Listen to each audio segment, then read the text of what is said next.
I'm not actually going to be finding a campsite tonight. I'm just going to try and ride through the night. So now that it's dark, I had some realizations that maybe I'm a little bit scared of the dark.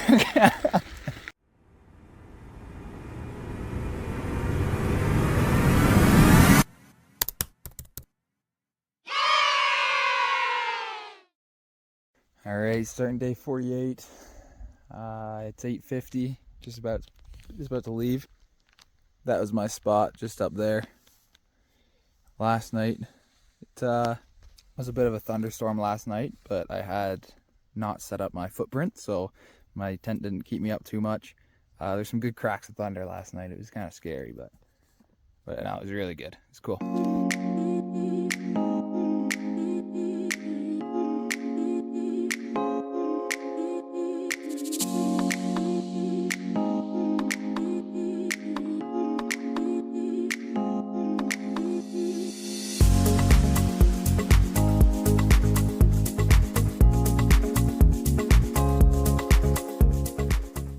Just finished up at the Lowe's grocery store. In that bag, some candy and a drink and some chips. $100 US. This stings, it really stings. See, McDonald's is the way to go. Nah, that'll keep me going for a few days, I bet. So, oh well, I bought way too much tuna. But, oh well. So another thing is the bag of chips at these like high altitude towns. They are super expanded. And I'm gonna be doing the Indiana Pass. So I am gonna just strap it down with this and just leave it there and see if it just blows up when I do the Indiana Pass, which is the highest pass that I'm gonna be doing on this. It's the highest elevation point of my trip. So we'll see how that goes. See if it blows up. It scares the absolute hell out of me.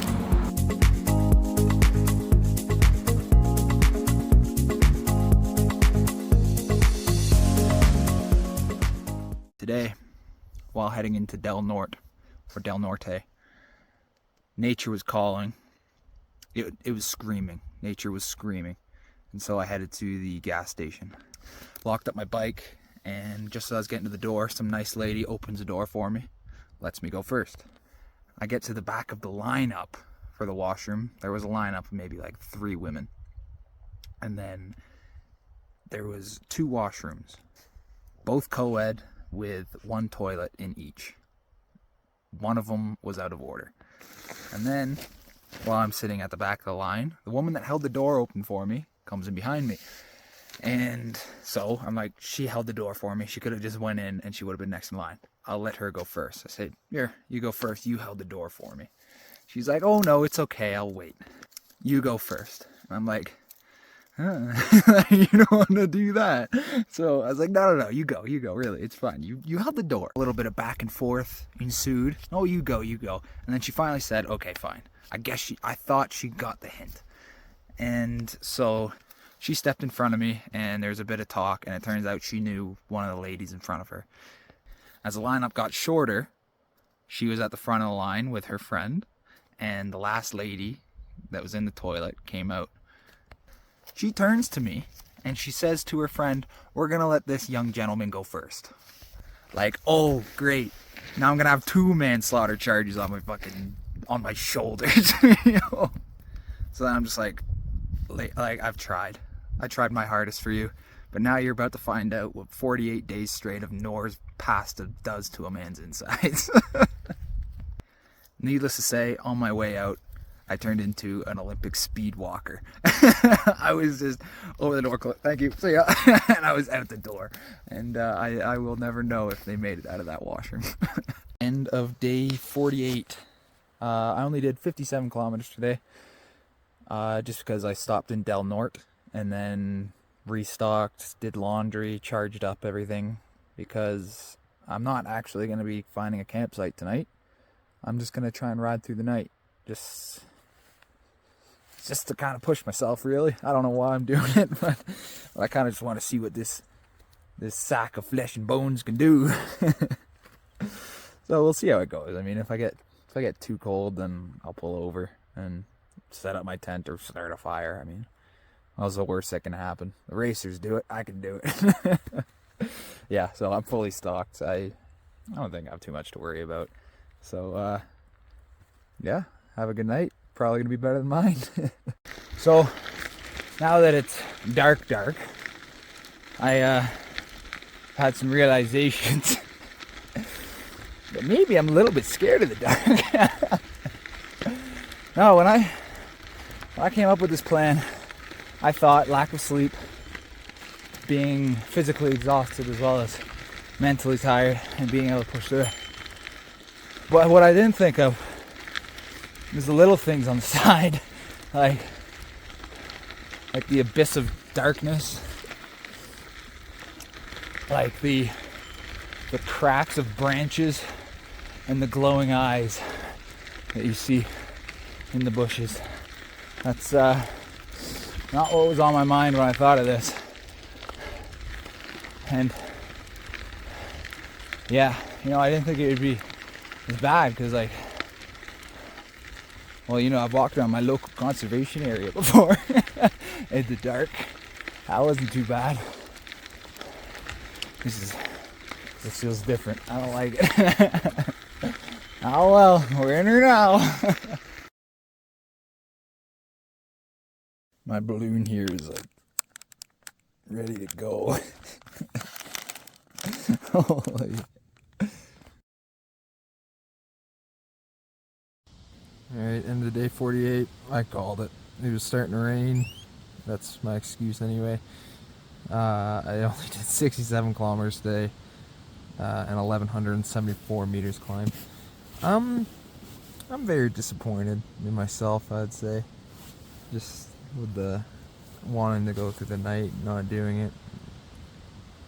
I don't think I really have an excuse, really. Should have just kept going, but maybe the dark got to me. It's by yourself. It's like no sound, no nothing. It's a scary thing. It's really scary. So, but I'm wild camping, and I guess when I wild camped the first time, remember I was scared doing that too. But maybe just got to get used to it. That's all. So maybe I'll try again before the end of the trip, hopefully. And yeah, I'll give her a better go next time. Day 49. Already not having fun. Raining. I'm glad I did stop last night because it ended up thunderstorming pretty good and raining. So I'm going to pack up in the rain. Gotta love that. And then deal with the wet equipment later. Well, at least I'm not getting wet anymore. Yeah, but am I glad that I upgraded the mitts? This would be a cold one. I probably wouldn't even ride through it, to be honest. I'd find another way around. Beautiful day, beautiful night.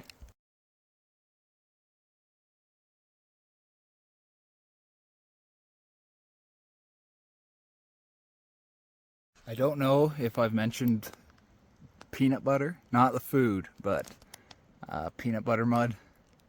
But this is what it is. Stuff that just sticks to everything, and it kind of looks like peanut butter.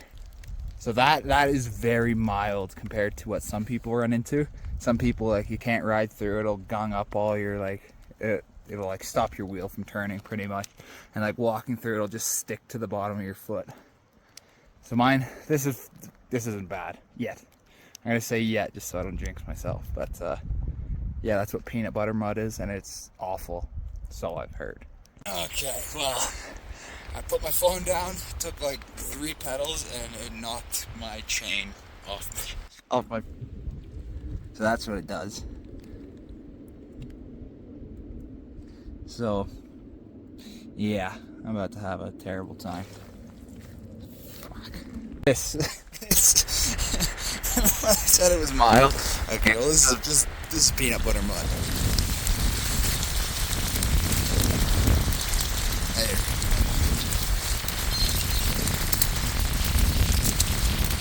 Yeah, so I don't know how long I'm going to be dealing with this, but we'll just keep walking. Just went through horrible headwind with hail. Look at that. Where it's exposed right along there. God, it's so painful. Not painful enough for me to go get my hat, but you know, pretty painful. Nice view at the top though. This isn't Indiana Pass, but I don't think. But I gotta keep going, I'm freezing. I think I'll get in the hotel tonight.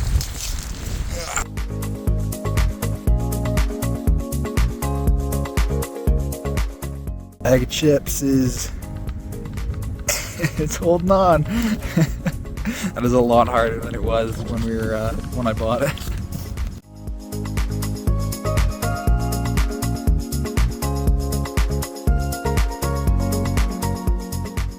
But I stayed at Gold Pan Cabins or something in Platoro. I'll get the actual name, I'll put it down below, but what a wonderful stay. I showed up, I wanted to stay in a cabin, but it was already full. And yesterday's ride, which I've already said, it was miserable. Just rain, snow, hail, and just like flip-flop between rain and snow most of the day. Got there, they had coffee on the go already, and also a shower. And he let me stay there for free because I had to pitch a tent and it was going to be like -5. So the owner is absolutely great. His name's Nick. And then later on, I showed up around 4, and I was going around the town and I couldn't find the place, and I was just getting more and more deflated. Like, I really don't want to keep going and set up this cold in the rain. And but I finally found the place, and then 2 hours later, Liam and Lizzie show up, and they looked right pissed off. They had a worse ride than me. They left from Del Norte, and they got caught in like a blizzard. And they said that they were just like covered in snow. So yeah, coffee, shower, and the night I just bundled up. It wasn't too bad. He said I could stay inside, but I was already outside, or I could stay inside. Sorry, but yeah, it was an awesome night. They brought out margaritas as well. Margaritas. He gave me a beer. It was a great night. I really enjoyed it. And just to tack on to that, the town of Platoro, when I first got there, when I was biking around looking for Gold Pan, oh yeah, I may as well say the actual name, Gold Pan Cafe and Cabins. So while I was looking around for that place, I was looking at these buildings and I was like, oh my god, this place is abandoned. Like, it looked like a shithole. And so windows boarded up, and it just looked terrible. There was a few cars and a few different driveways. And when I was talking to Nick, the owner of that Cafe and Cabins, and he said, well, I told him, like, this place, it looks abandoned. But there was build up to that. I didn't just straight up say it. You know, I'm not a total dick. Well, for the most part, but he said, yeah, it's because it is. Like, for winter, everybody boards up the windows and then they leave, because last year, he said it was a record. It was covered in 40 feet of snow. So that happens for the most part every year, but last year was a record. And so it was basically leveled with snow just over all the roofs. Snowmobilers come in and they just drive over all the roofs and everything. And although it might not snow a lot, it just comes off all the mountains that are around it and just completely covers it. So I thought that was really cool, because it's busy during the summer, apparently. Like, his trailer park or his campsite cabins are super busy and they're always booked, but it's just completely, well, it's a ghost town in the winter, has to be. And so yeah, we hung out in the cafe, even though it was closed. We just hung out in there, and then yeah, I had to tent it. Well, he did let me offer to let me stay in there, but as I said, I just didn't need to. So yeah, it was a good night though.